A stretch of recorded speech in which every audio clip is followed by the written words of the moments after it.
Mr.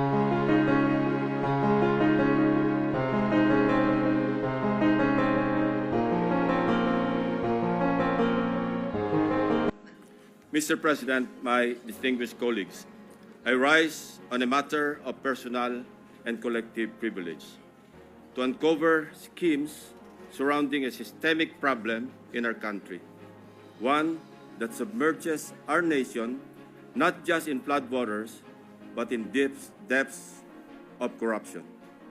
In the course of our research and investigation, we encountered several words. Their meanings we could not find in the dictionary. So, we looked somewhere else. Alas, we found them in the corruptionary. We have a saying, a leaky roof today is a ruined home tomorrow. Thankfully, President Bongbong Marcos himself has taken decisive steps to plug the leaky roof as a determined follow-through on his striking rebuke and appeal to conscience with his resounding admonition, mahiya naman kayo. Wasting no time after his stern warning during the last SONA against those who misuse public funds, Malacanang established and launched the Sumbong sa Pangulo website last week. I commend and sincerely thank the President for this open source website. Not only does it open the public a direct line to the President to report anomalous flood control projects in their midst, but in my case, including that of my staff, the website makes our investigative work a lot easier. For one, the coordinates that the website provides showed us a faster way to find shady, even ghost projects. Last week, the President took aim. Today, I am pulling the trigger. Para sa ating mga kababayan, nakatutok ang aking presentasyon sa araw na ito sa mga flood control projects pa lamang. Hindi pa rito kasama ang iba pang mga infrastructure projects na punong-puno rin ng anomalya.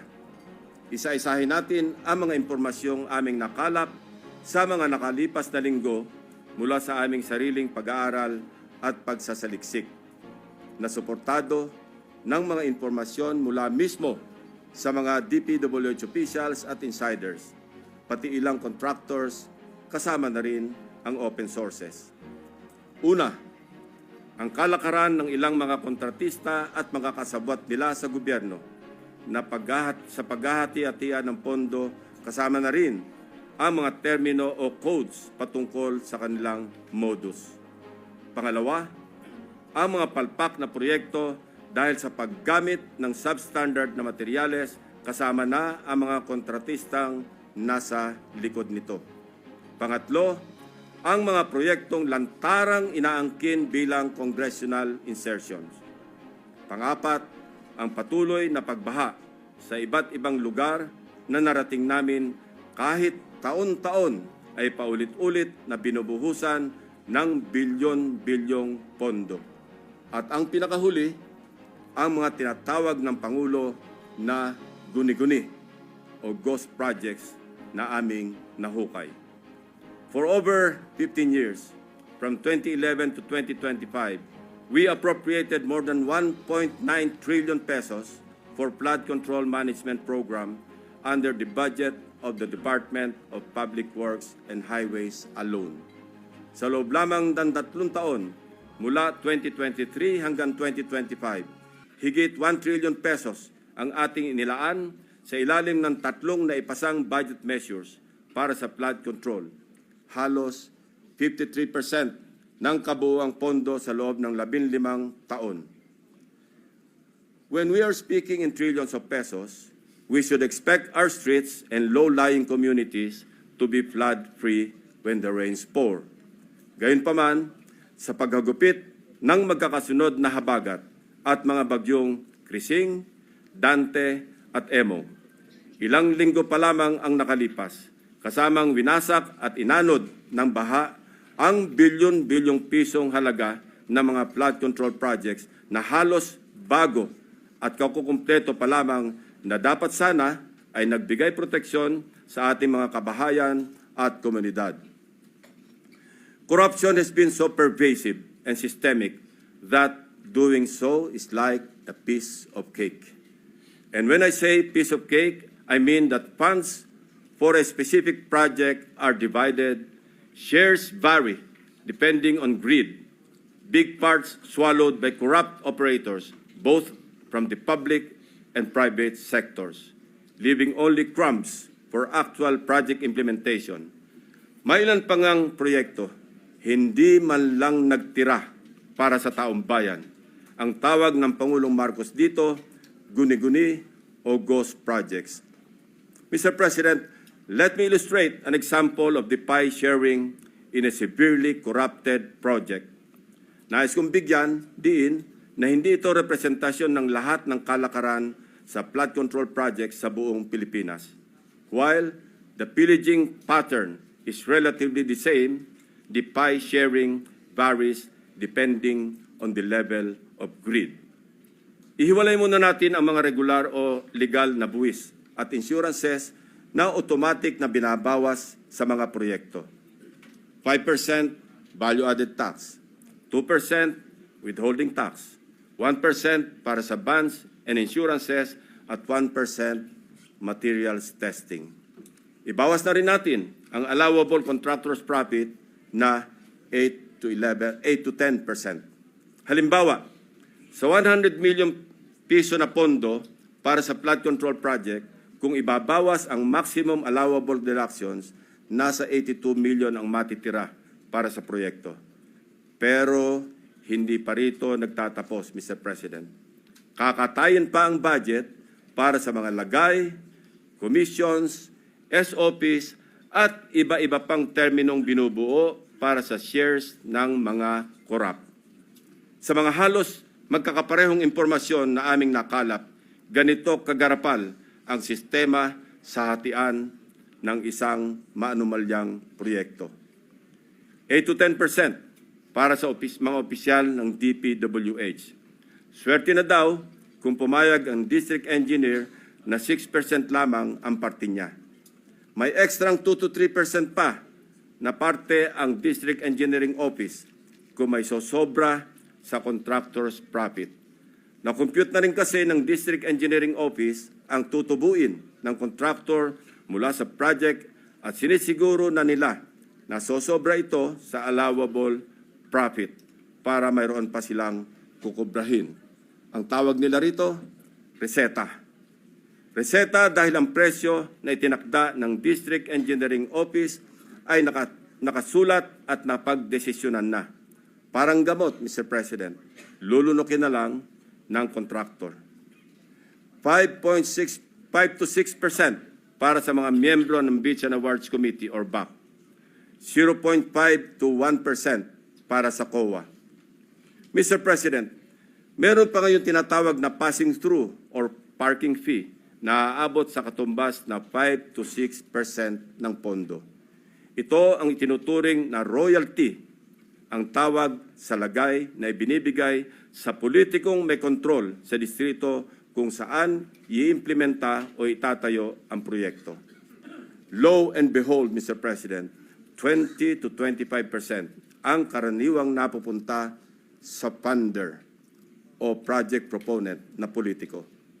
Mr. President, ang matitirang pondo para sa pagpapatayo ng proyekto ay napakaswerte ng umabot sa 40% o 40 million pesos alisunod sa ating halimbawang 100 milyong pisong pondo para sa proyekto. Mr. President, there is an evident pattern of this nasty distribution of public funds among crooks. Ito ay base sa mga case studies na aming pinuntahan at mususing inimbestigahan sa iba't ibang dako ng bansa, partikular sa issue ng flood control. Hindi na namin sinama sa aking presentasyon ang mga naikutan at ibinunyag na ng Pangulo. Ang malinaw na malinaw. Halos pare-pareho ang pattern kung paano minamasaker ng mga kawatan ang pondo ng bayan. Nauna na po itong iniulat ng ating Pangulo noong nakaraang linggo. Nang banggitin niya ang mga items na pare-pareho ang contract cost sa kabila ng pagkakaiba-iba ng specs, disenyo at haba ng proyekto. Panoorin po natin ang video.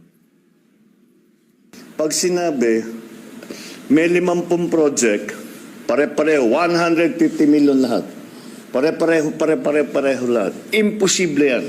It is impossible for one barangay, even if they are the next barangay, to have the exact same project to the exact same amount with the exact same contractor.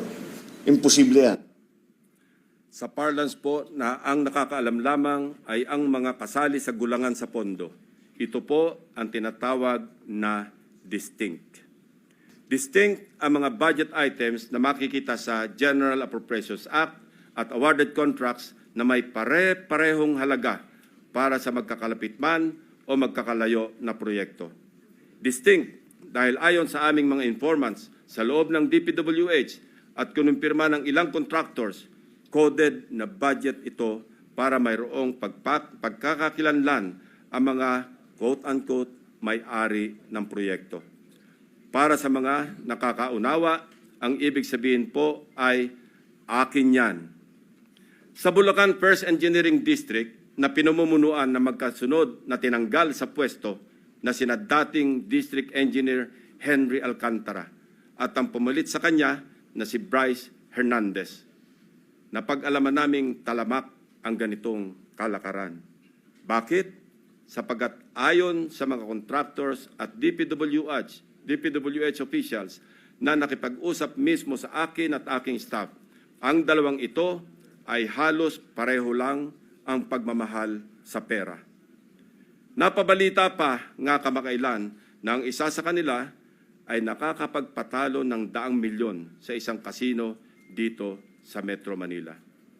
Mr. President, sa District Engineering Office na ito, sa ilalim ng pamumuno ng dalawang nabanggit na opisyal, para sa taong 2024, 28 proyekto ang pare-pareho ang pondo kahit magkakaiba ang specs, disenyo at haba. Distinct.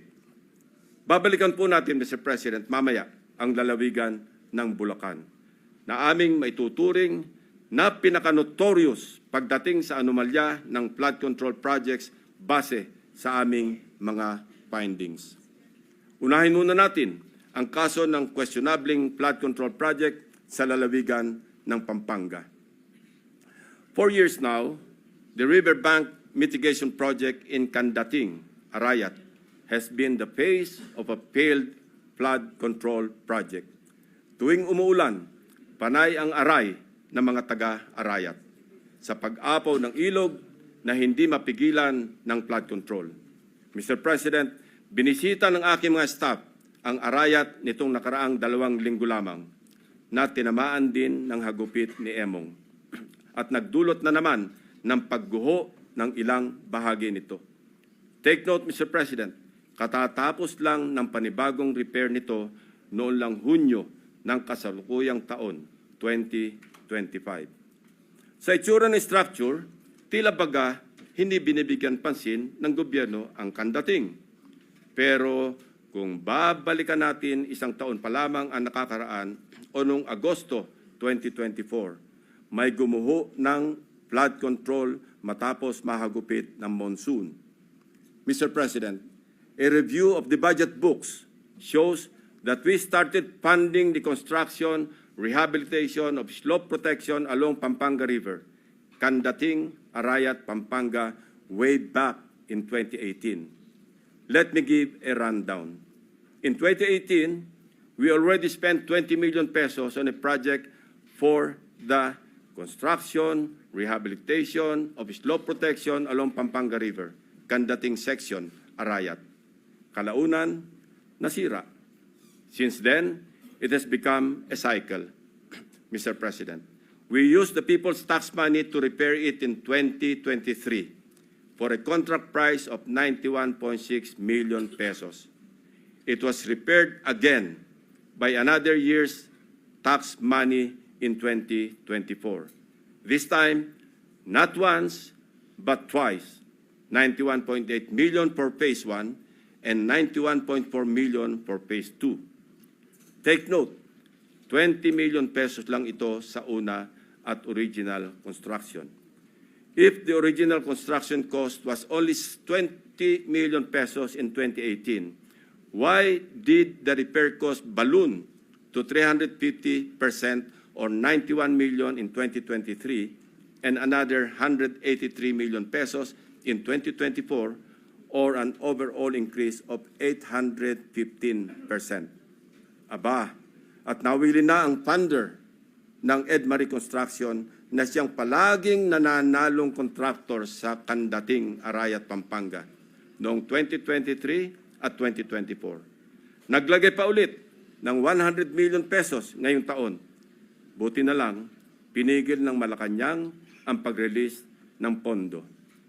Distinct then, but in a very distinct way. As I mentioned earlier, all of these were awarded to the same mighty contractor, Edmarie Construction and Trading. In total, Edmarie bagged 274.8 million pesos in taxpayers' money for the rehabilitation and repair of Kandating na tila hindi nagsasawa sa repair. Hindi lang po yan ang issue ng Edmarie.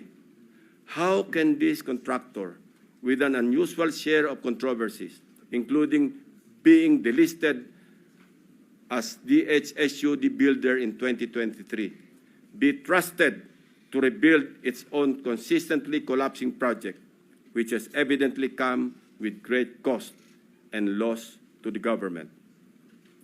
Paulit-ulit ang pag-repair, ngunit ganito pa rin ang kalagayan sa Kandating, Arayat. Arayat ko po. Mr. President, magtungo naman tayo sa Hilagang Luzon, partikular sa probinsya ng La Union, kung saan matatagpuan ang Bawang River Basin, na kung saan matindi ang congressional insertions. Sa tulong ng mga concerned groups and individuals, napansin namin ang bilang ng flood control projects na bagamat wala sa National Expenditure Program noong 2024, ay biglang tumubong parang kabute sa General Appropriations Act ng nakaraang taon. Halimbawa, ang construction of flood control structure along Bawang River Basin. 2 items lamang na may tig 50 million pesos ang nakalaan sa bahagi ng Nagilian. Samantalang, ang bayan ng Bawang ay wala pong proyekto sa National Expenditure Program. Abracadabra, sa naipasang 2024 General Appropriations Act, nagkaroon ng 10 items na nahahati mula Package 1 hanggang Package 10 na may tig 98 million pesos ang biglang umusbong para sa Nagilian. Sa kabuuan, ang 10 packages na ito ay umabot sa 967.4 million pesos. Halos 1 bilyong piso kumpara sa 2 tig 50 million lamang sa 2024 NEP. Sa Bawang naman, 7 packages ang lumitaw na may magkakaparehong halaga, 89 million pesos each. Sa kabuuan, ito ay nagkakahalaga ng 623 million pesos mula zero budget sa NEP ng 2024. Sa aming masinsing pagkalkal, ay natuklasan naming iisang kontraktor ang naawardan ng lahat ng packages na ito, ang Silver Wolves Construction Corporation. Distinct pa rin, distinguished colleagues. Ito ang nabanggit kong pork barrel insertions kanina, Mr. President. Meron pang mas matinding congressional insertions, ipapakita ko sa inyo. Baco at Nauhan, Oriental Mindoro. Aguila congressional insertions. Mr. President, when flood control projects fail to stand against the tides, we are compelled to question the feasibility of the project and the technical capacity of the contractor.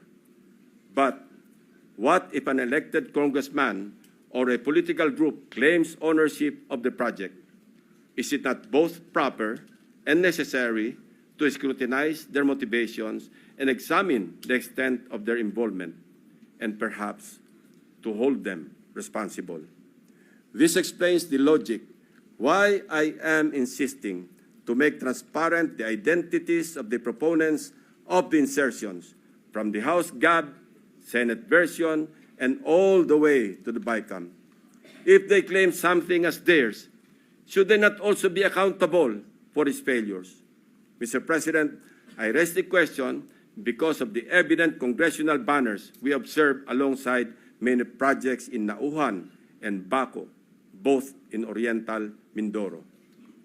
Bilang halimbawa, in Barangay Burbuli, Baco, Oriental Mindoro, one banner reads, Congressional Project, Construction of Flood Control Structure along Barangay Burbuli, Alag River, Baco, Oriental Mindoro, Aguila, Aksyon, Gobyerno at Inisyatibo sa Larangang Lehislatura. This project, awarded to Silver Wolves Construction Corporation again, is worth 95 million pesos. It is an ongoing project to be completed in December 2025. This project is so important that it can turn stones and get funding approval under the unprogrammed appropriations of the 2024 national budget. This prompts us to dig deeper into the web. And as they say, social media is a great resource of evidence, which lawyers fondly call testimony against self-interest. In one Facebook post, we discovered a congressional representative showcasing his midterm accomplishment report covering the period from June 30, 2022 to December 31, 2023. He openly lists projects, hold your breath, funded by his office. I repeat, funded by his office, including flood control and river protection initiatives. From Aguilas Baco, let us travel to Aguilas Nauhan, also in Oriental Mindoro. Mr. President, Nauhan is among the beneficiaries of 3.6 billion pesos worth of projects, while Baco proudly lists 807 million, all of which is attributed to and owned up by the office of the congressman.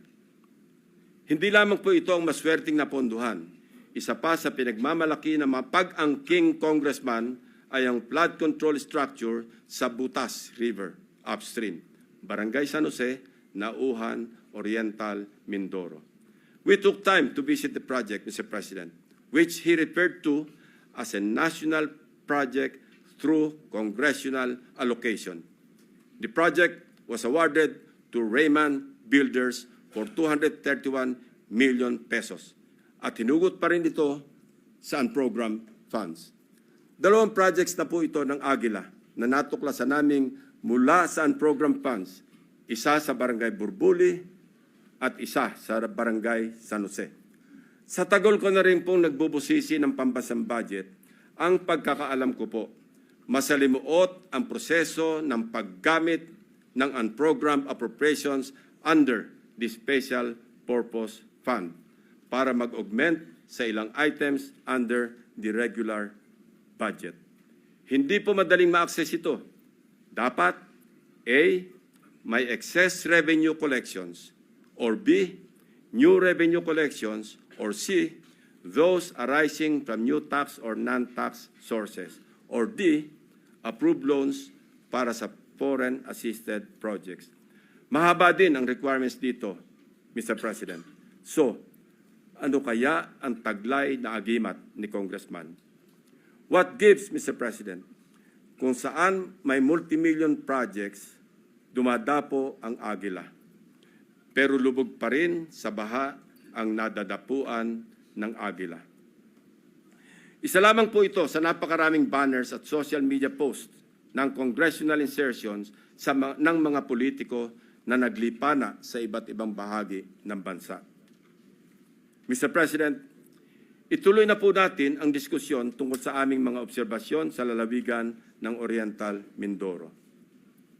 Without taking anything away from the good but suffering people of this province on the legitimacy of their needs due to its high flood susceptibility, I want to speak of the billions of appropriations for flood control projects poured into this province in Luzon's eastern flank.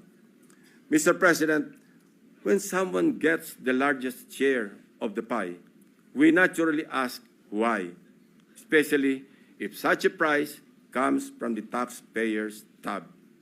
In Oriental Mindoro, for example, we wonder why among its 14 municipalities, one town tops the bill. Sa pagsalo ng buhos ng pondo, nauna ang Nauhan. Nauhan, Oriental Mindoro received a sweeping 55% of the province's 2025 flood control budget. Katumbas ito ng 10 bilyong piso para sa flood control projects ng bayan ng Nauhan pa lamang. Fair enough, given the coastal topography of the municipality, which includes its lowland plains and extensive river systems such as Mag-asawang Tubig, Nauhan, and its people badly need flood control interventions.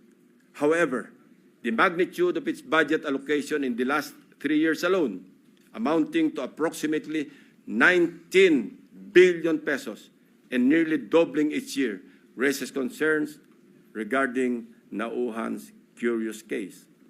Even before the provincial governor of Oriental Mindoro blew the whistle, so to speak, on what he alleged as anomalous flood control projects, we had already dug deep in our study, literally sifting through years after years of appropriations for these projects. True to form and with due diligence, I immediately dispatched my staff to Oriental Mindoro to verify the data we gathered about Nauhan and to validate the governor's claims. Mindful of political bumps we may encounter, my directives are clear. We must see no political color and remain impartial in our findings. My staff traversed Oriental Mindoro across 10 barangays to randomly check flood control projects based on the list of awarded contracts from 2023 to 2025 that we obtained from the DPWH website. The field validation came in the aftermath of the widespread flooding in the province of Oriental Mindoro during the Habagat. Una sa aming listahan ang Barangay Mulawin.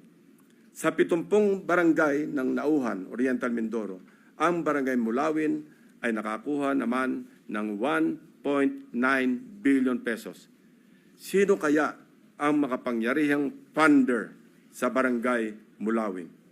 We scoured the budget books from the National Expenditure Program, the House GAB, Senate version, and GAA, as well as the DPWH awarded contracts in Barangay Mulawin. Of the 1.9 billion pesos fund for 8 flood control projects, only 810 million pesos for 3 projects was included in the President's budget or NEP. The remaining 1.1 billion was inserted, I repeat, was inserted in the House version, Mr. President. Rightly so. Most of these congressional insertions were tagged for issuance of SARO or withheld by Malacanang, save for the curious case of 2 projects worth about 300 million pesos already awarded and ongoing construction with target completion in December 2025. Mr. President, sa buhos ng budget sa barangay na ito, inaasahan natin na may proteksyon na ang mga residente ng Mulawin mula sa baha dulot ng bagyo. Sa kasamaang palad, habagat pa lang at hindi pa man naitalang bagyo ang tumama sa probinsya. Gumuhuna ang ilang parte ng mga diking pinaggastusan ng 100 milyong piso. Inagos na rin ng tubig, baha, ang bilyong pisong danyos ng nasirang flood control.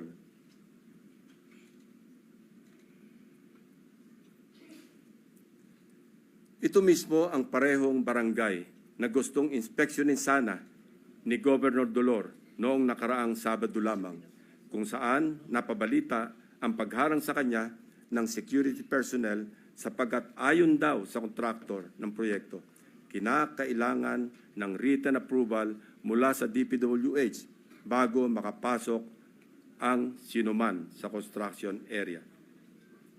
Mabuti na lamang, napuntahan na rin po ng aking team ang di umano'y restricted area na ito noong unang linggo pa lamang ng Agosto.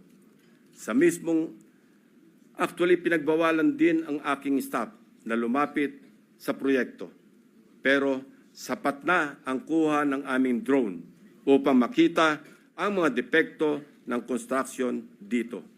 Na halatang gusto ng naturang kontraktor na isikreto dahil sa ginagawang paghahabol upang kumpunuhin at remedyohan ang palpak na proyekto at mapagtakpan ang kanilang kapalpakan. We are willing to submit our drone shots and other pieces of evidence to assist in the investigation and prosecution of those involved in these anomalous projects. Mula sa aming sariling footage, kitang-kita ang mga bahagi ng road dike na ginawa noong 2024 na gumuho. Ang nakikita niyong flood control project ay nagkakahalaga ng 204.8 million pesos na base sa official record ng DPWH ay completed project na nito lamang Pebrero 2025. Halos 3 buwan pa lamang ang lumipas, Mr. President. Gayunpaman, kabago-bagong proyekto, gumuho na agad ang dike dahil sa nakaraang bagyong Krising, Dante at Emong.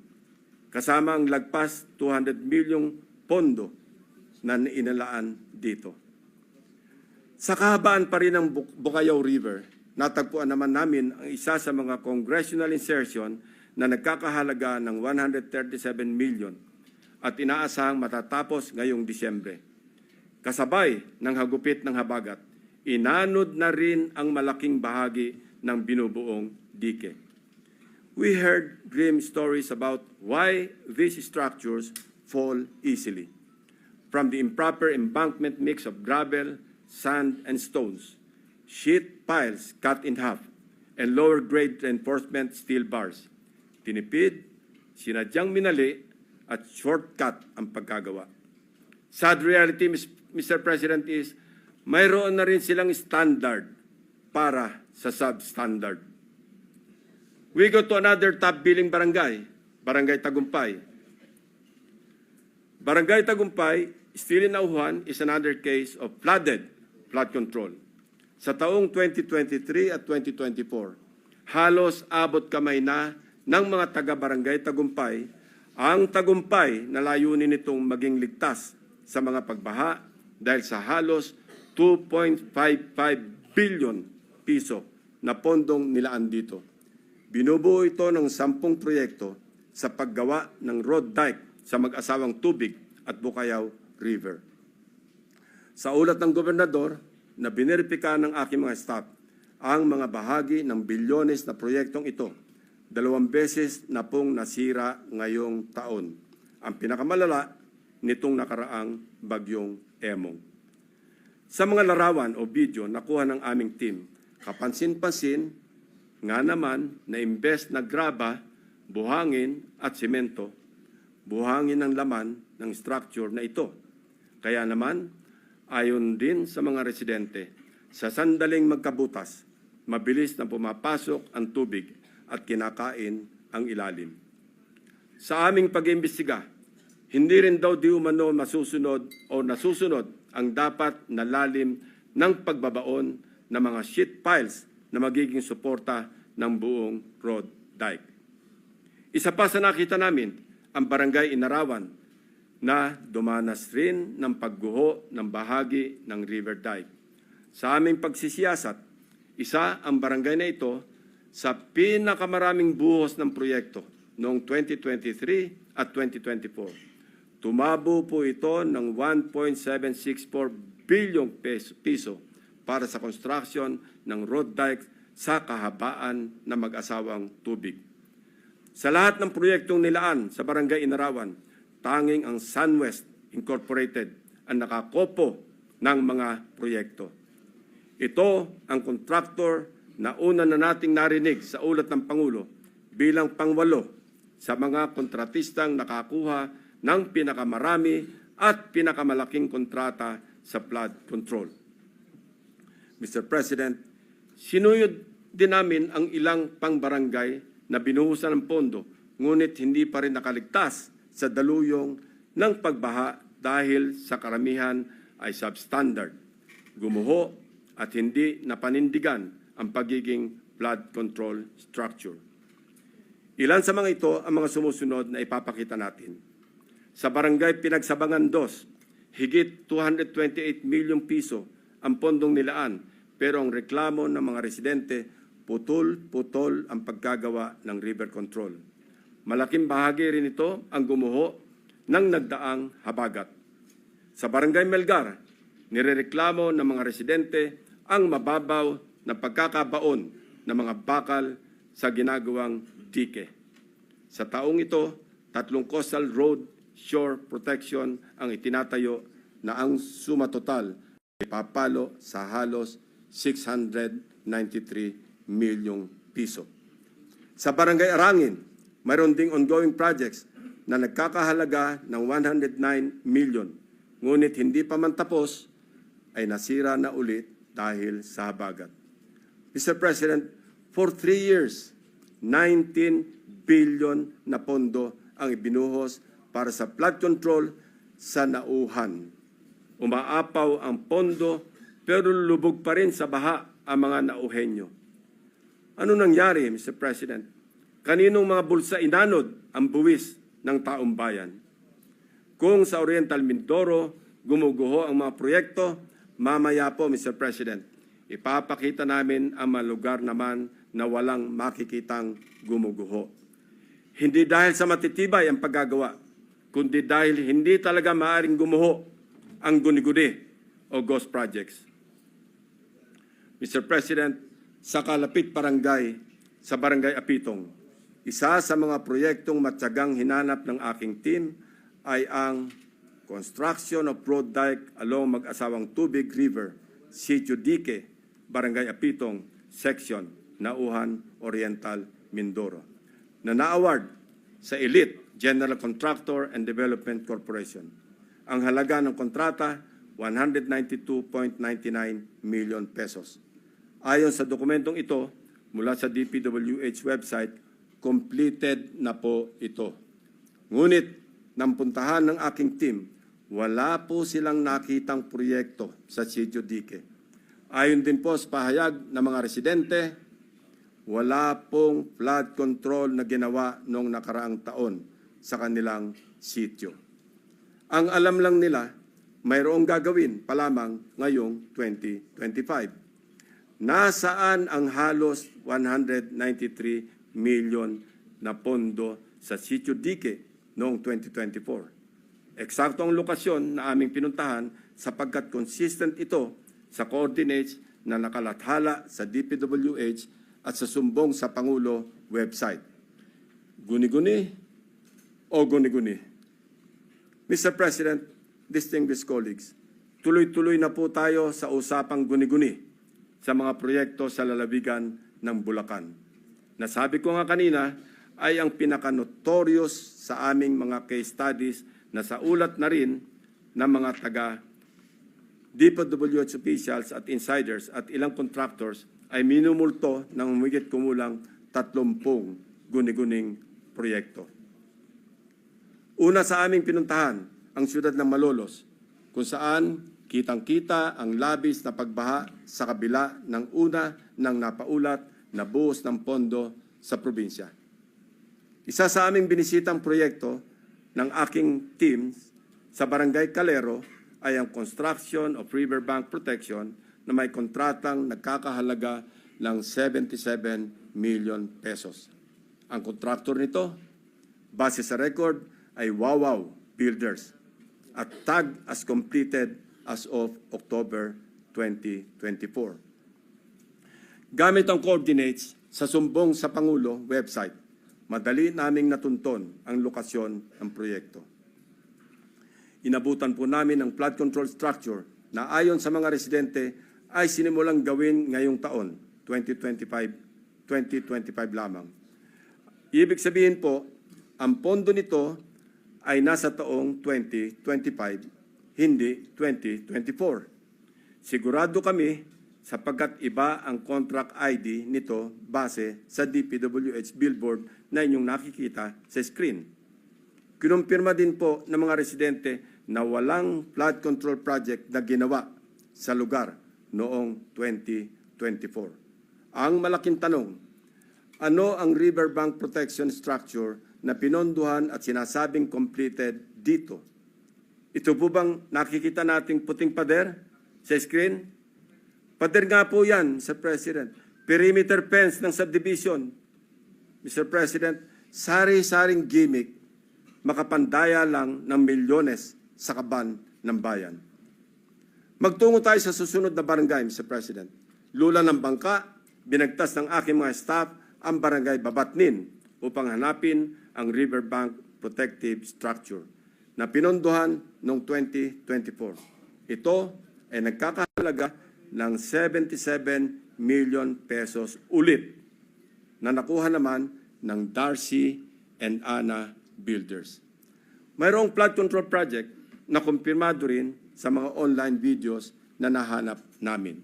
Ang siste, hindi po ito ginawa noong 2024. 2018 pa po, Mr. President.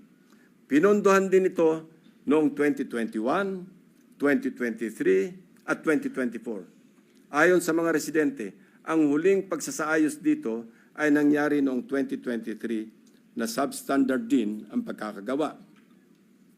So, kanino napunta ang inilagak na pondo sa ilalim ng 2024 national budget para sa proyekto na ito? Paulit-ulit ang pagpopondo kahit gawa na. Bagong style ito, Mr. President. Ilan pa kayang flood control projects ang ganito? Ang contractor nito na Darcy and Ana Builders. Nagmimistulang multo rin. Bakit kanyo? Base sa mga dokumento ng kumpanyang ito. Ito ay isang negosyo na rehistrado sa ilalim ng sole proprietorship at may address sa Cardona, Rizal. Sa pamamagitan ng simpleng pag-search sa Google Map, ay madaling makita ang gusali kung nasaan ang nasabing negosyo. Subalit, nang puntahan ng aking team ang address, ang kanilang inabutan ay gym at e-payment store sa halip na construction company. Wala na rin ang signage ng Darcy and Ana Builders sa dating nakakabit sa building. Maya-maya, ipapakita pa namin ang mga natuklasan naming proyekto na gawa o dapat ginawa ng nawawalang Darcy and Ana Builders. Sinunod din po natin ang ilang barangay sa Hagonoy, Bulacan, na hanggang ngayon ay lubog pa rin sa tubig baha, Mr. President. Gamit ulit ang sumbong sa Pangulo website, hinugot namin ang exact grade coordinates ng proyektong aming nakita para tiyakin na sakto ang lokasyon kung saan tayo napadpad. Mr. President, the first subject project was in Barangay Carillo, Hagonoy, Bulacan, supposedly completed on April 19, 2024. It was awarded to Darcy and Ana Builders and Trading for a sweeping price tag of 77.199 million pesos na naman. Mr. President, gusto po ba ninyo makita ang itsura ng isang 77.199 million pesos worth na riverbank protection structure? Tingnan po natin. Nasaan na nga ba? Ewan ko, Mr. President, dahil wala tayong makita.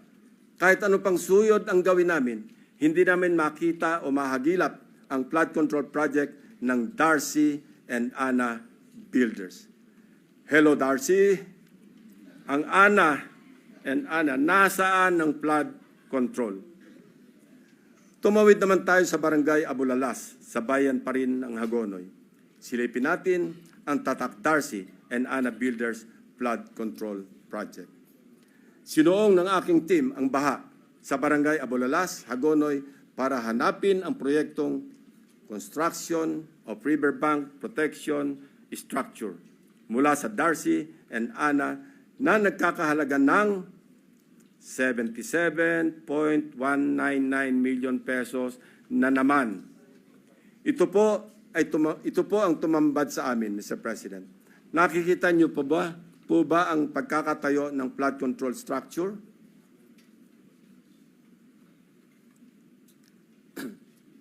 Hindi niyo po talaga makikita, my dear colleagues. Guni-guni lang kasi ang flood control structure o riverbank protection kung saan dapat nakatayo ang Darcy and Ana project. Iba rin ang kaso sa Barangay Iba. Tinungo namin ang proyekto Riverbank Protection Structure sa Barangay Iba ng Wawaw Builders na natapos na dapat noong Oktubre 2024. Ang presyo ng proyekto, 77.199 million pesos na naman. Pagdating ng aming team sa exact coordinates, mayroong kasalukuyang tinatayong istruktura. Ang bonus, may kasama pang pumping station. Pero ang ginagawang proyekto, hindi ang Wawaw project. Sa mismong lokasyon kung saan dapat nakatayo ang Wawaw Riverbank Protection, ang nakabalandrang contract ID ay ang ongoing project ng isang Third Star Builders Contractors para sa flood mitigation structure with pumping station and floodgate na ang presyo ay papalo sa 92.54 million pesos. Mr. President, nawawala ang Wawaw project at mukhang gusto pang pagtakpan ang ghost project na ito, kaya nagmamadaling magtayo ng bagong struktura sa eksaktong project location kung saan dapat matagal nang may flood control. Wawaw ang binisita, First Star ang dinatnan. Wawaw ang hinanap, First Star ang natagpuan. Mukhang ang modus na ito tatapalan ang ghost project ng ibang proyekto at ang masama na walang parang bula ang milyong-milyong gastos mula na naman sa taong bayan. Sa Barangay San Nicolas naman, iba ang forma at hulma ng ghost project. Binisita namin ang proyekto ng Wawaw Builders na ang halaga ay 77.199 million pesos na naman. Ang nasabing proyekto, sinimulan daw noong Pebrero at natapos noong Disyembre 2023. Pero sa aming pagsisiyasat, 2017 pa lamang ay mayroon ng flood control sa lokasyong tinuro kung nasaan ang Wawaw project. Makikita rin sa historical imagery ng lugar na walang nabago simula pa noong 2017. So, anong tinayo ng Wawaw Builders noong 2023? Di wala. May guni-guni na naman sa Barangay San Nicolas. Wow na wow ang Wawaw. Mr. President, makikita natin ang iisang pattern ng mga proyektong guni-guni ng Darcy and Ana at Wawaw Builders sa Barangay Carillo, Abulalas, Iba at San Nicolas, First Engineering District ng Bulacan.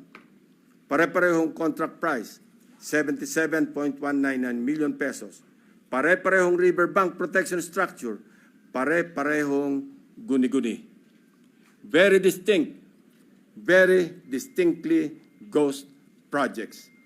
Ang mga taong nasa likod ng scheme na ito or scam na ito ang dapat ipinampupukpok sa pagbabaon ng mga seat piles. Hindi ito kababalagan, Mr. President. This is well orchestrated by an organized network of people who abuse their power. May isang grupo sa loob ng First District Engineering Office ng Bulacan na kilalang sindikato ng mga substandard at ghost projects. Ang kanilang modus, manghihiram ng lisensya sa mga suki nilang contractors. Gamit ang lisensya ng contractors, sila na ang mag-i-implement ng proyekto. O kung hindi man, magpoproseso ng mga dokumento para lumabas na completed na ang mga ghost projects. My office is willing and ready to provide the names of the members of this well-organized syndicate inside the Bulacan 1st District Engineering Office, including probable witnesses, to testify against them if and when the appropriate authorities will open a formal investigation into these morally wicked schemes to defraud our people of their hard-earned taxpayers' money. For the information of the body, inikot at siniyasat din po namin ang ilang mga proyekto sa Kabikulan, Davao Peninsula, Western Visayas at Central Mindanao. Kasalukuyang ginagawa pa ang validation ng aming findings para sa mga susunod na investigasyon. Mr. President, my distinguished colleagues, we all heard President Marcos Jr. in his rare, exasperated, confrontational tone during his fourth SONA last July 28. Pinalakpakan natin siya ng malakas nang sabihin niya sa ating harap-harapan sa plenaryo ng Batasang Pambansa, mahiya naman kayo. And rightly so, since he also said in the same SONA that he witnessed firsthand how the floodgates of corruption have swung wide open in many areas he personally inspected. He saw defective flood control projects, obviously built with substandard materials or not built at all, wasting hundreds of billions of pesos in taxpayers' money drifted away and down the drain. And all this, Mr. President, went straight to the pockets of the insatiably greedy, so vile, so greedy, and corrupt to the core politicians, DPWH officials, and contractors, conniving among themselves, unmindful of the lives lost and the properties destroyed, all for their lust for money. This humble representation just confirmed with sordid details what President Marcos announced in the launching of the Sumbong sa Pangulo website, which greatly helped us in tracking and monitoring the status of the non-existing but fully paid flood control projects. Mr. President, distinguished colleagues, we can do our part in leading the way under your leadership and the cooperation that each and every one of us in this august hall to set the example in good governance. We can start with an honest-to-goodness and fully transparent deliberation of the 2026 National Budget Measure that will truly represent the hopes and aspirations of our people for a better Philippines. Sa isang taon, wag naman sana nating marinig na mapagsabihan tayo na mga walang hiya kayo. Sa haba at lawak ng aming pagsisiyasat, may mga gustong magsalita at tumulong.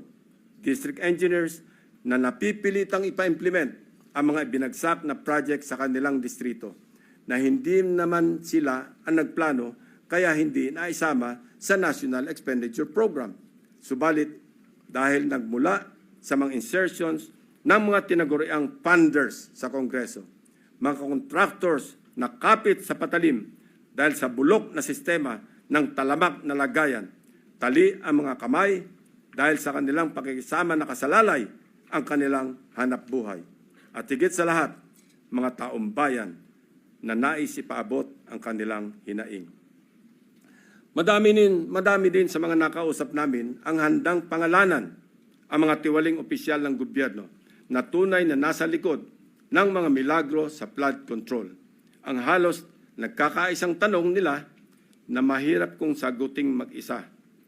Sagot ba ninyo ang kaligtasan namin at sigurado bang tuloy-tuloy ang laban hanggang sa dulo o habang mainit lamang ang issue na ito? When few good officials or regretful men are willing to speak truth to power, they must be heard.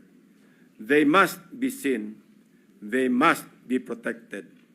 The depth of corruption has become so overwhelming that it drowns us in our sad reality.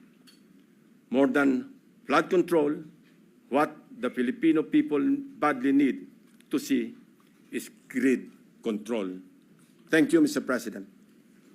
Thank you, Senator Lacson. Mr. President, Majority Leader. Mr. President, there are a number of our colleagues who wanted to make a manifestation.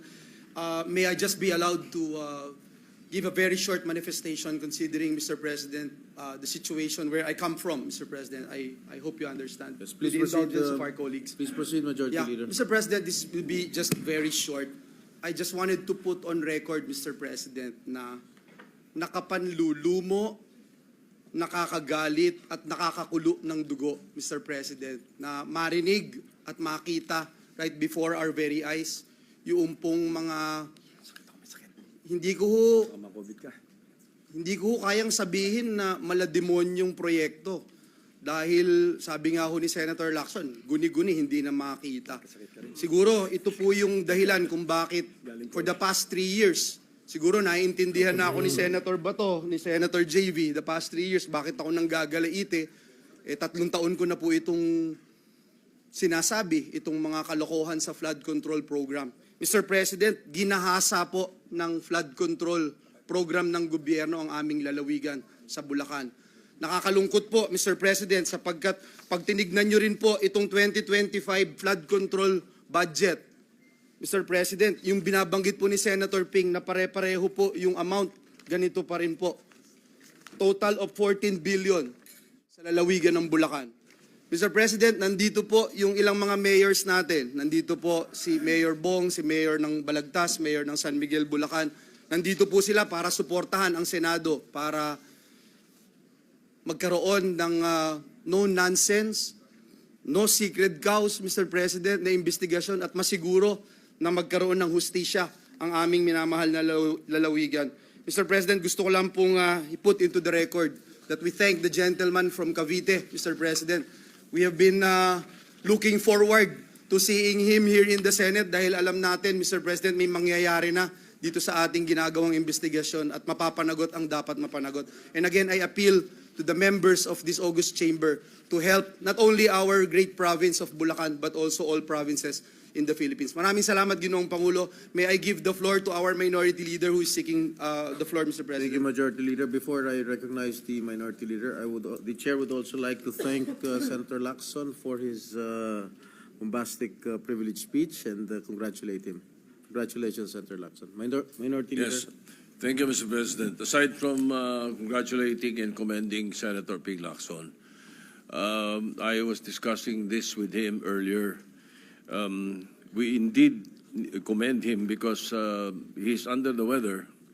He's not actually well, but he came over to deliver his privilege speech, although his doctors told him to rest and not to go to work today, but still he did. No, you see the importance of what he has to deliver. So I know for a fact that Senator Lacson has never been known to evade any interpellations, but because of health reasons, I would like to move that all the interpellations forthcoming on this privilege speech be done in our next regular session, Mr. It will President. be on Tuesday. Yeah.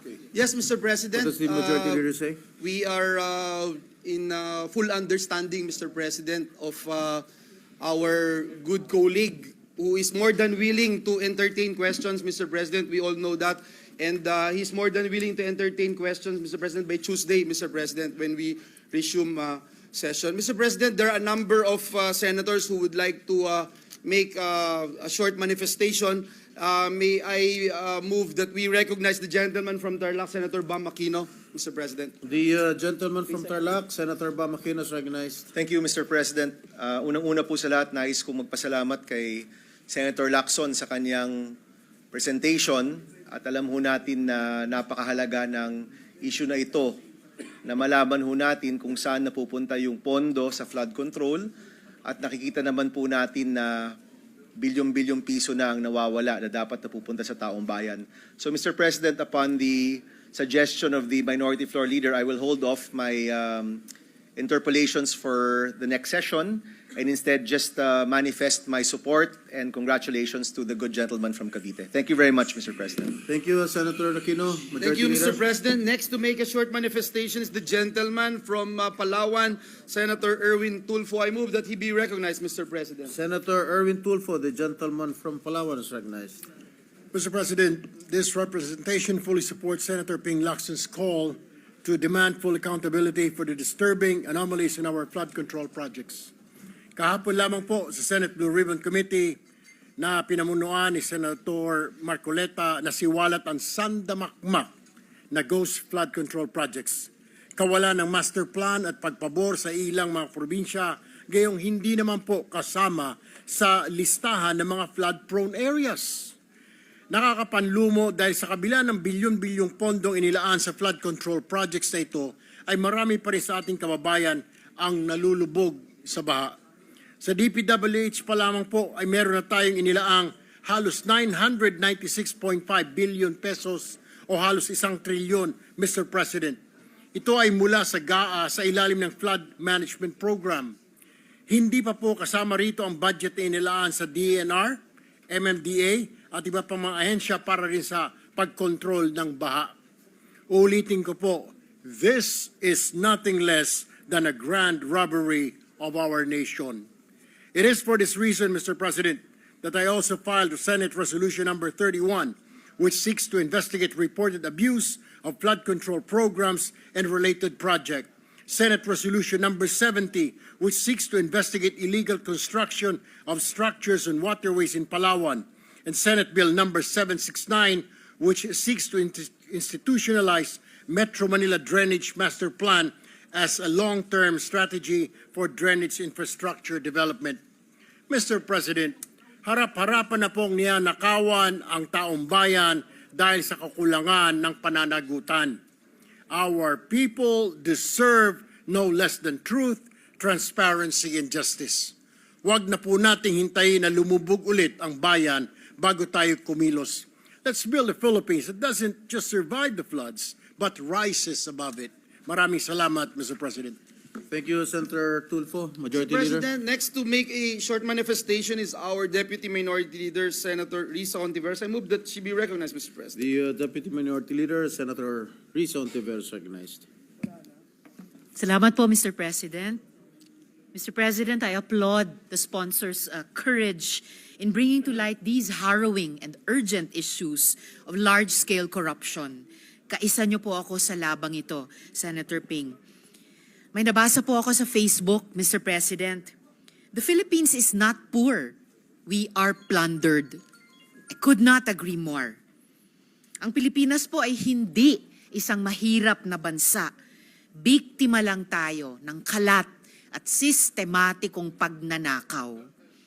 Dahil sa korupsyon ng kaunti, patuloy na naghihirap ang karamihan. Sa estimasyon mismo ng gobyerno, nasa 20% o 1/5 ng kabuuang budget ng bansa ang nawawala taon-taon sa korupsyon. Katumbas po yan ng tinatansyang 1.6 trillion pesos na ninanakaw mula sa mga Pilipino kada taon. 1.6 trillion. Kahit ako po ay nahirapang maintindihan kung gaano kalaking pera yan.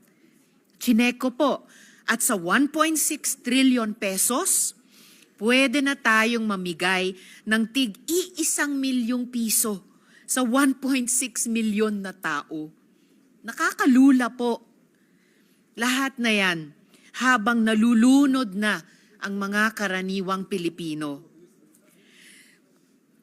Na lulunod sa taas na presyo ng bilihin, sa trabahong hindi sapat ang kita, sa kalamidad at sa kawalan ng tugon at serbisyo publiko. Mayorya po ng mga Pilipino ay kumakayod ng tapat at nakikipagsapalaran ng patas. Insulto po na ang buwis na kinakaltas at dapat ginagamit para sa kanila ay inaanod lang sa baha ng korupsyon. Hirap na nga ang Pilipino, ninanakawan pa. Kung ang karaniwang Pilipino po ang magnakaw, kulong agad at pwedeng masira na ang buhay. Pero ang pagnanakaw ng mga opisyal sa pamamagitan ng korupsyon, parti-parti lang po, parang parti na po ng buhay na tanggap ng lahat. Hindi ko po yan matatanggap.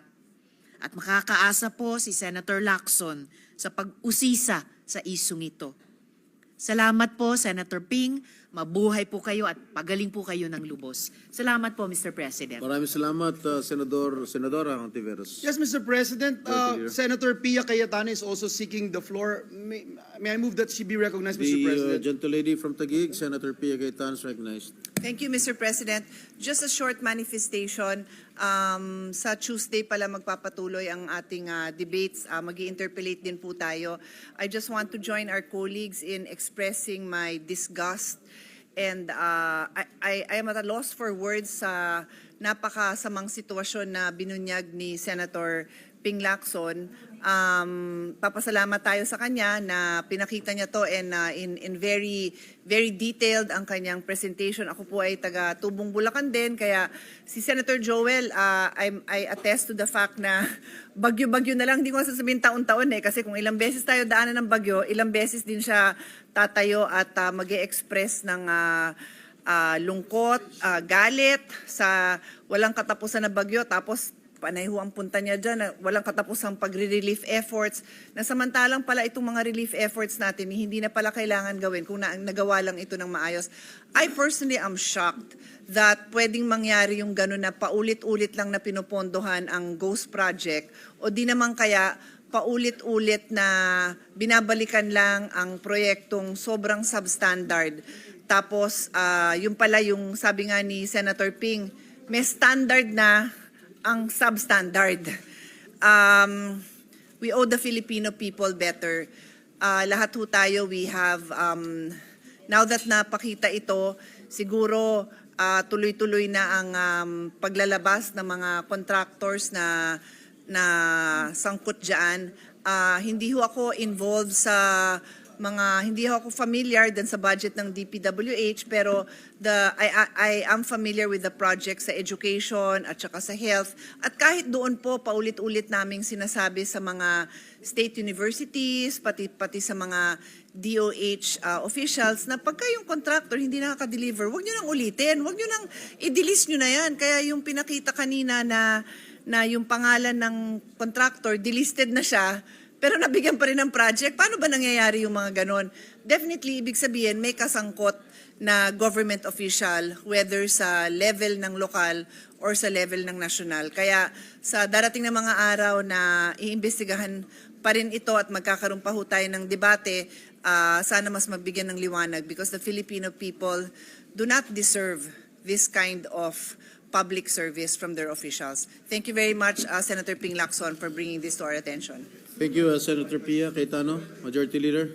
Yes, Mr. President, the gentleman from Pampanga who's also affected by flooding, Senator Kiko Pangilinan, is also seeking the floor. May I move that he be recognized, Mr. President? Senator Kiko Pangilinan is recognized. Maraming salamat sa ating karatig lalawigan ng Bulacan, kinatawan ng Bulacan. Sa Pampanga, totoo po yun. Itong nakaraang bagyo, matapos yung pagbabaha, 16 sa 18 mga barangay sa hometown ng aking tatang, my father, lubog. Pati ang mga bayan ng Pampanga, lubog din. At nakakagalit nga itong naging expose ni Senator Ping Lacson. We laud him for his consistency in with a fine-tooth comb binubusisi yung ating budget, yung General Appropriations Measure. Mr. President, actually, baka maaring sagutin next week pag magaling na po si Senator Lacson dito sa aking simpleng katanungan.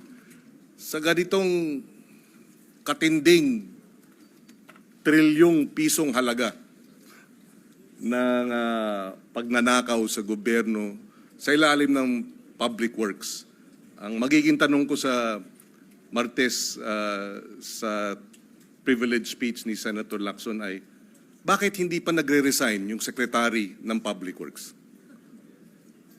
Yun lang po. At naway maisagot sana ng maayos.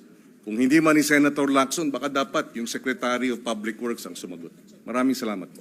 Thank you, Senator Pangilinan. Mr. Majority President, Leader. next to give her manifestation is the distinguished lady from Antique, Senator Lauren Legarda. I move that she be recognized, Mr. President. The gentle lady from Antique is recognized, Senator Legarda.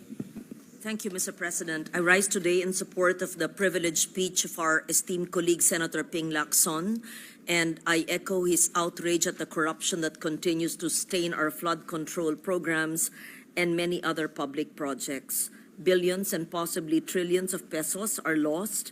Substandard works are delivered, and yet year after year the floods still come washing away homes, dreams, and lives. That is why we support this long-term approaches, and there is a proposed tapat na paglilingkod pending measure which does not only punish wrongdoing but seeks to prevent it by embedding strategies that promote integrity in planning, budgeting, and service delivery, by protecting whistleblowers, by making agencies map their own corruption risks, and by teaching integrity as early as our schools. This is a long manifestation, Mr. President. May I request that the whole manifestation of 6 pages be inserted into the record. I would like to commend our esteemed colleague despite his being under the weather. And yes, we must investigate, we must prosecute, but alongside we must also nurture a culture of tapat na paglilingkod so that the next generation will not even think twice about choosing honesty. We congratulate Senator Ping Lacson. Thank you, Mr. President. Thank you, Senator Legarda, Majority Leader. Mr. President, next to give his manifestation is the gentleman from Bukidnon, our former Senate President, Mig Zubiri. I move that he be recognized, Mr. The President. gentleman from Bukidnon is recognized, Senator Zubiri. Thank you very much, Mr. President. Thank you to the Majority Leader. Mr. President, nakakalula talaga yung speech ng ating kasamahan na si Senator Lacson. I'd like to congratulate him for his very thorough investigation of the case. Biro mo, may isang bayan, Mr. President, na nakatanggap ng 3.2 billion worth of projects, particularly flood control in Oriental Mindoro. Kinumpute ko po yan, Mr. President, at 3 million lang per classroom. That is 1,066 classrooms. Baka yung backlog ng buong Mindoro na fund na po sa DepEd kung ibibigay po natin itong pondo para sa classroom building program at wala na pong backlog ang Mindoro, Oriental Mindoro. Kung dyan na lang po natin nailagay kaysa sa mga flood control projects na nakikita naman po natin substandard, nagko-collapse at mukhang money-making racket lamang po, Mr. President. Mr. President, I laud our distinguished colleague, Senator Lacson, for this speech, but I'm hoping that he can give a part 2. Kasi po, kulang pa po yun. For example, kung saan pong home video ng aking nanay sa Bicol, marami din pong ghost project sa Bicol, maraming palpak na project sa Bicol, lalo na sa home province of my mother in Albay. I was there last year distributing rice to my kababayans in Libon, where my mom is from, and we also delivered to the provincial capital. At that time, yung tanong po ng mga reporter sa akin, anong maitutulong nyo sa mga problema naming baha dito sa Bicol? At alam ko na po nung panahon pa na yun na napakalaki na ang natatanggap nila pero wala pa rin nangyayari. So sana may part 2 po niyan at may labas din po natin yung mga kapalpakan nito mga contractors also in the Bicol region and other parts of the Philippines where we can see these discrepancies, Mr. President. So once again, maraming salamat kay Senator Lacson, but we're still hoping that the Blue Ribbon Committee can go down even further in naming the proponents of these projects. Kailangan natin malaman. Yung mahirap po kasi, hindi ko po alam sa House kung may lalabas ba nila yung proponents. Dito sa Senado, ilabas natin ang proponents ng mga projects na to. Pati down sa House, sana mailabas din nila. And I laud Congressman Toby Chanco for trying to come out with that list of proponents in the House. I congratulate him as well and I wish him luck. Maraming salamat, Mr. President. Thank you, Senator Zubiri. Majority Leader. Yes, Mr. President, I would just like to join the statements made by our former Senate President, Senator Migs Zubiri. Mr. President, ilalagay ko muli sa talaan ng bulwagang ito. Noong 2023, 1.079 billion pesos a day ang budget ng DPWH alone. 2024, 1.342 billion pesos a day ang budget ng DPWH alone. Ngayong taon po na ito, 2025, 1.37 billion a day ang budget ng DPWH. Ngayon po, dun sa National Expenditure Program na pinrepresenta sa atin ngayon ng 2026, 1.08 billion pesos a day ang budget ng, again, Mr. President, DPWH alone. Mr. President, bago ko po isuspend ang konsiderasyon ng privilege speech ni Senator Ping Lacson, muli pinapasalamatan po natin siya at yung pong binabanggit niya na pare-parehong amount na sa ibang probinsya, ganun din po yung nakita namin doon sa probinsya ng Bulacan for this year. And maikling ikwento ko lang, Mr. President, alam nyo yung pinakikita dun sa Hagunoy, yun po yung taon-taon na pinupuntahan natin, halos every time na merong bagyo at nakikita po natin doon, Ginoong Pangulo, yung mga kababayan ko po doon sa Hagunoy at Senate President Pro Temp, I'm sure you're very much aware of Hagunoy dahil marami po kayong kaibigan doon. Tinatali po nila, Mr. President, yung kanilang sasakyan. Fortuner man yan o pick-up, itatali po nila, Mr. President, doon po sa poste. At matutulog sila, yung sasakyan po nila, umaalon-alon, Mr. President. Gigising po sila ng umaga, at ito, natural na buhay ng mga kababayan ko doon. Gigising po sila ng umaga, lulusong sa baha, magkakape, pagkatapos magkape, maliligo, tapos pupunta ho ng Maynila para magtrabaho, alas 3, alas 4 ng umaga, babalik ho galing sa trabaho, ganun na naman, Mr. President. Tapos mababalitaan po nila itong mga nangyayaring guni-guni projects at mga palpak na proyekto. Mr. President, I think nasa atin po na may magagawa po tayo bilang Senado ng Republika ng Pilipinas. I pray, Mr. President, huwag nating biguin yung ating mga kababayan dahil sa totoo lang, Mr. President, 3 years ago, binanggit ko na po dito sa bulwagan na ito na yung mga kababayan po namin, wala nang inaasahan eh. In fact, kahit pagkausapin nyo po, sasabihin sa inyo, wala na, hindi nyo naman magagawa yan. So sana po, malaking challenge po sa atin, lalo na dito sa Senado, itong problemang ito. Mr. President, may pahabol po ang ating mga kasamahan. We recognize Senator Bongo and then afterwards Senator Robin Hood Padilla who wanted to make a manifestation as well, Mr. President. Please. Senator Bongo is recognized. Thank you, Mr. President. I join Senator Ping Lacson in condemning the irregularities in the allocation and implementation of flood control projects. Mr. President, as manifested yesterday in the Blue Ribbon hearing, hindi po katanggap-tanggap na habang tumataas ang budget para sa flood control, pataas rin ang pataas ang pagbaha. Sabi ko nga kahapon, bakit hindi nyo lang po ilaan ang budget para sa health katulad sa pag-upgrade ng mga hospital ng PGH na madalas rin pong binabaha. Nakita natin sa video kahapon o sa picture na binabaha. Dapat doon na lang po paglaanan ng pondo at sa DPWH na meron po silang 880 billion kumpara po sa health budget. More than 1/3 lang po ang pondo ng health kumpara sa DPWH. Bakit hindi na lang po ilaan ng pondo para sa ating mga healthcare workers na marami pa pong hindi nababayaran ang health emergency allowances? Ano ba ang mas importante sa inyo? Serbisyo na pinaghirapan, services rendered, o mga proyektong ginagawang gatasan? Natanong ko nga ito kanina sa health hearing sa mga unprogrammed appropriations, baka pwede nyo naman pong unahin na lang pondohan itong mga HEA na obligasyon po ng ating gobyerno.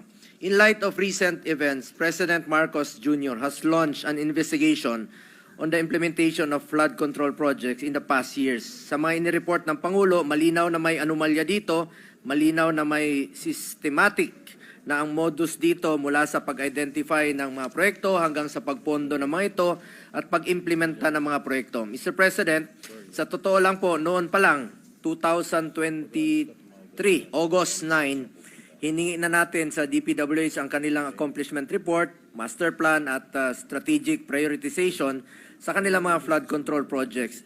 During the hearing, tinanong ko mismo kay Secretary Bonoan na bakit may mga flood control na pinaglagyan ng proyekto na wala namang tao, wala namang kinokontrol o pinoprotektahang tao, wala namang kinokontrol na baha. Pero doon po nakalagay sa mga liblib na lugar. That was August of 2023. Mr. President, allow me also to take this opportunity to clarify and answer malicious reports, no? Kasi ako po, wala pa ako sa mundong ito, yung aking pamilya may negosyo na po. And the insinuation that I was personally involved and had benefited in some projects, Mr. President, these are all recycled and malicious accusations. Noong 2018 pa po ito, nabalik na naman ng 2021 habang papunta po sa eleksyon. Ulitin ko po, for the record, wala po ako sa mundong ito. Meron na po negosyo ang aking pamilya, pero ni minsan po, ni piso, hindi nakinabang ang aking pamilya sa pagiging taong gobyerno ko. In fact, hindi po nakakalapit ang aking mga kamag-anak kahit na nasa Malacanang kami noon. Hindi po sila nakakalapit. At isang naging kondisyon ko noon, Mayor pa po si former President, former Mayor Duterte, na kung lalapit po ang aking kamag-anak, ay ako po ang magre-resign sa kanya. I observed delikadesa at yun lang po ang puhunan ko sa mundong ito, ang aking pangalan. At alam nyo naman po, uso po yung name dropping, yung ibang mga kamag-anak natin, yun pa ang nagpapa-VIP, yun pa ang nagpapa-importante. At sa tinatagal-tagal ko na pong paninilbihan sa gobyerno, isa lang po ang may pagmamalaki ko. I observed delikadesa, yan po ang ginagawa namin noon pa hanggang ngayon. I am a senator, a legislator, wala po akong kinalaman sa implementasyon ng kahit na anong proyekto, lalong-lalo na po sa pag-identify at na makikinabang po ang aking pamilya. At ngayon, I also co-authored Senate Bill number 783. Ang panukalang ito ay layong ipagbawal na pumasok sa anumang kontrata ng gobyerno mula sa national level hanggang sa LGU level. Ang mga kamag-anak ng government officials hanggang sa 4th civil degree of consanguinity and affinity ay dapat po bawal po. Mr. President, sa laki po ng pondong pinag-uusapan dito, hindi po sapat ang audit o reporting sa mga ginagawang flood control projects. Hindi sapat ang explanation mula sa mga kontraktor o DPWH. Dapat po'y merong managot dito at dapat po'y maging accountable po sila. Dapat may managot po sa perwisyong patuloy na dulot ng pagbaha na dapat sana noon pa nasolusyonan. Maraming salamat po, Mr. President. Thank you, Senator Bongo. Majority Leader. Yes, Mr. President. Mr. President, may I move that we suspend consideration of the privileged speech of Senator Ping Lacson? So move, Mr. President. Is there any objection? There being none, the motion is approved. Mr. President, at this juncture, I move that we proceed with the additional reference of business. Mr. Secretary, please read the additional reference of business. Additional reference of business bills on first reading, Senate number 751, recognizing motorcycles as public utility, vehicles amending RA 4136, the Land Transportation and Traffic Code as amended, and RA 7160, the Local Government Code of 1991 as amended, and for other purposes, Senator Marcos. Public Services and Local Government. 752, amending PD 194, authorizing aliens as well as associations, corporations, or partnerships owned in whole or in part by foreigners to engage in the rice and corn industry and for other purposes, Senator Marcos. Agriculture, Food and Agrarian Reform, and Trade, Commerce, and Entrepreneurship. 753, an act to promote reforestation and to increase wood production through the establishment of tree growing agreements, Senator Marcos. Environment, Natural Resources, and Climate Change, Ways and Means, and Finance. 754, providing for the modernization and capability enhancement of the Philippine National Police, appropriating funds and for other purposes, Senator Marcos. Public Order, Dangerous Drugs, Ways and Means, and Finance. 755, modernizing the Bureau of Immigration, defining its powers and functions, expanding, rationalizing, and further professionalizing its organization, upgrading the compensation and benefits of its officials and employees, appropriating funds and for other purposes, Senator Marcos. Justice and Human Rights, Civil Service, Government Reorganization, and Professional Professional Regulation and Finance. 756, establishing a campus of the Cebu Normal University in Argao, Cebu, to be known as the Cebu National University Argao Campus, appropriating funds therefore. Senator Marcos. Higher Technical and Vocational Education Finance. 757, amending RA 7941, an act providing for the election of party list representatives to the party list system, appropriating funds therefore, otherwise known as the Party List System Act, and for other purposes. Senator Marcos. Electoral Reforms and People's Participation. 758, recognizing individual rights over one's likeness and identity, regulating the creation and use of deepfakes to disclosure, consent, and platform accountability, providing remedies and penalties therefore, and for other purposes. Senator Aquino. Science and Technology and Public Information and Mass Media. 759, an act to modernize the National Business Development Services ecosystem by amending RA 10644, the Go Negosyo Act. Senator Aquino. Trade, Commerce, Entrepreneurship, Economic Affairs and Finance. Senate Number 760, amending RA 11337, the Innovative Startup Act, by expanding the definition of startups, strengthening interagency coordination, establishing a startup program secretariat, providing additional measures to promote innovation-driven enterprises. Senator Aquino. Science and Technology, Trade, Commerce, and Entrepreneurship, Ways and Means and Finance. 761, an act to modernize the development of MSMEs by amending RA 6977, otherwise known as the Magna Carta for Small Enterprises, as amended by RA 9501, the Magna Carta for Micro, Small, and Medium Enterprises. Senator Aquino. Trade, Commerce, Entrepreneurship, Economic Affairs and Finance. Senate Number 762, establishing a program to formalize micro and small enterprises to simplified registration, transitional support, and access to government assistance. Senator Aquino. Trade and Commerce, Entrepreneurship, Banks, Financial Institutions, Currencies, Ways and Means and Finance. 763, establishing a national supplier development program to strengthen MSME participation in domestic and global value chains, creating a supplier development fund, and providing incentives to anchor firms in support of Tatak Pinoy strategies. Senator Aquino. Trade, Commerce, Entrepreneurship, and Finance. 764, establishing regional research development and innovation committees to strengthen regional innovation ecosystems and implement RA 11293, the Philippine Innovation Act, at the regional level. Senator Aquino. Economic Affairs, Trade, Commerce, Entrepreneurship, and Finance. 765, ordaining the promotion of social enterprises to alleviate poverty, establishing for the purpose the Poverty Reduction through Social Entrepreneurship Program, and providing support, benefits, and appropriations therefore. Senator Aquino. Trade, Commerce, Entrepreneurship, Social Justice, Welfare, and Rural Development, Ways and Means and Finance. 766, institutionalizing Sustainable Livelihood Program of the Department of Social Welfare and Development, appropriating funds and for other purposes. Senator Tulfo E. Social Justice, Welfare, Rural Development, and Finance. 767, further amending Article 99 of Act Number 3815, the Revised Penal Code, and for other purposes. Senator Tulfo E. Justice and Human Rights. 768, penalizing the generation and the dissemination of fake news, amending RA 10175, the Cybercrime Prevention Act of 2012. Senator Tulfo E. Justice, Human Rights, Public Information, Mass Media. 769, institutionalizing the Metro Manila Drainage Master Plan, appropriating funds therefore, and for other purposes. Senator Tulfo E.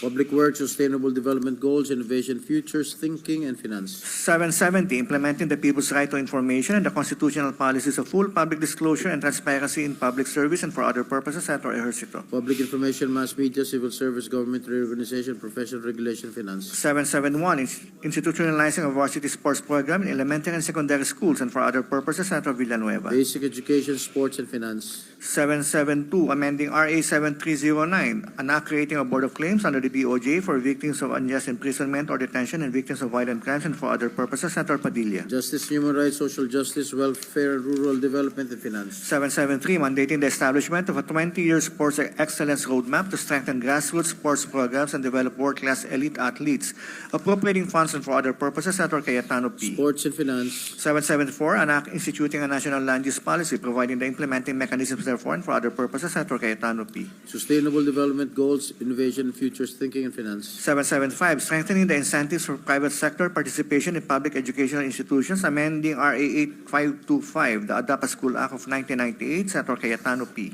Basic Education, Higher Technical and Vocational Education, Ways and Means. 776, an act providing for an education roadmap towards global competitiveness and human capital development. Senator Cayetano P. Higher Technical and Vocational Education, Basic Education.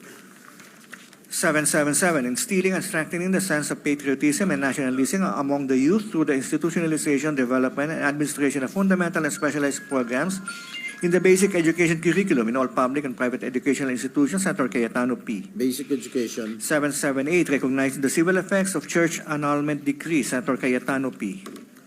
Women, children, family relations, gender equality.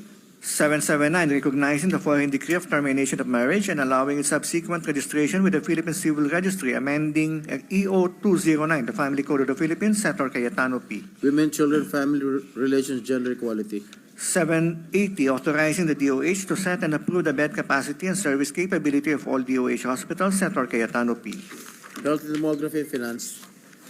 781, promoting sustainable and alternative modes of transportation and mobility options to improve air quality, increase efficiency, reduce congestion, and promote public health, Senator Cayetano P. Sustainable development goals, innovation, futures thinking, public services, and finance. 782, protecting the identity and physical attributes of individuals against the wrongful and improper use of artificial intelligence technology, exacting accountability, and for other purposes, Senator Escudero. Science and technology, public information, mass media. 783, disqualifying relatives of public officials within the fourth civil degree of consanguinity and affinity in all government contracts, Senator Escudero. Civil service, government organization, professional regulation, finance. 784, providing for the condonation of unpaid obligations on the power consumption of Public Utilities Department, no longer proceeding to the Power Sector Assets and Liabilities Management Corporation, Senator Escudero. Energy, waste and means and finance. 785, establishing the framework strategy and sustainability reporting covering environmental, social, governance considerations, institutionalizing assurance therefore, and for other purposes, Senator Legarda. Sustainable development goals, innovation, futures thinking, trade, commerce, entrepreneurship, and finance. 786, providing for urban and countryside greening in the Philippines through mandatory tree planting and adoption of forest sanctuary by public schools under the DepEd, Senator Legarda. Basic education, higher technical and vocational education, finance. 787, an act institutionalizing the Sustainable Livelihood Program and appropriating funds therefore, Senator Legarda. Social justice, welfare, and rural development, and finance. 788, institutionalizing barangay functionaries, defining their roles, providing for their benefits, professionalization, and other forms of support, and for other purposes, Senator Legarda. Local government and finance. 789, institutionalizing the poverty reduction through social entrepreneurship program, promoting social enterprises with the poor as primary stakeholders, strengthening support systems for social impact economies, Senator Legarda. Trade, commerce, entrepreneurship, social justice, welfare, rural development, ways and means, and finance. 790, providing for the Magna Carta for public disaster risk reduction and management workers, Senator Legarda. National defense and security, peace, unification, reconciliation, civil service, government organization, professional regulation, finance. 791, defining the rights of women deprived of liberty in jails and correctional facilities and providing funds for their enforcement, Senator Legarda. Justice and human rights, women, children, family relations, and gender equality, finance. 792, strengthening rooming in, breastfeeding, and breast milk banking practices in the Philippines, expanding and amending RA 7600, the Rooming In and Breastfeeding Act of 1992 as amended by RA 10028 and providing funds and mechanisms therefore, Senator Legarda. Health and demography, ways and means, and finance. 793, an act for the reallocation of a new spectrum for distance learning, research and development, and for other purposes, appropriating funds therefore, Senator Legarda. Public services, science and technology, and finance. 794, further strengthening the incentives for private sector participation in public educational institutions by amending RA 8525, the Adapt a School Act of 1998, Senator Legarda. Basic education, higher technical and vocational education, and ways and means. 795, an act institutionalizing the establishment of late-night learning hubs in highly urbanized and first-class component cities to provide safe, sustainable, and accessible public safety spaces, and for other purposes, Senator Legarda. Local government and finance. 796, establishing a comprehensive framework for the acquisition of land for public purposes, including infrastructure development through monetary and non-monetary means, providing flexible modes of possession and compensation, appropriating funds therefore, Senator Legarda. Justice, human rights, public works, ways and means, and finance. 797, mandating round-the-clock construction for priority infrastructure projects where economically feasible to avoid delays and public disruption, and for other purposes, Senator Legarda. Public works, labor, employment, human resources development, and finance. 798, institutionalizing a unified system for post-death services and estate processing, creating the integrated death management system and death management council, and for other purposes, Senator Legarda. Justice and human rights, science and technology, ways and means, and finance. 799, providing for the development and protection of the Philippine handloom weaving industry, Senator Legarda. Science and technology, trade, commerce, and entrepreneurship, and finance. Senate number 800, an act preserving the indigenous sports and games of the Philippines, Senator Legarda. Culture and the arts and sports. Majority Leader. Thank you, Mr. President. Mr. President, at this juncture, I move that we dispense with the reading of the Journal of the 11th Session, Tuesday, August 19, 2025, and consider the same as approved. Is there any So moved. objection? There being none, the motion is approved. Mr. President, at this juncture and with the consent of the body, I move that we consider and adopt the following proposed Senate resolutions. Proposed Senate Resolution number 74, taking into consideration Proposed Senate Resolution number 76. This is commending and congratulating the Philippine Women's National Ice Hockey Team. Proposed Senate Resolution number 72, commending and congratulating the Philippine Youth Chess Team. Proposed Senate Resolution number 68, commending and congratulating the Buglas Filipinas Football Team. And proposed Senate Resolution number 34, lauding the contributions of Manny Pacquiao, our dear colleague in the field of professional boxing. I so move, Mr. President. Is there any objection? Hearing none, the motion is approved. The aforementioned resolutions are hereby adopted.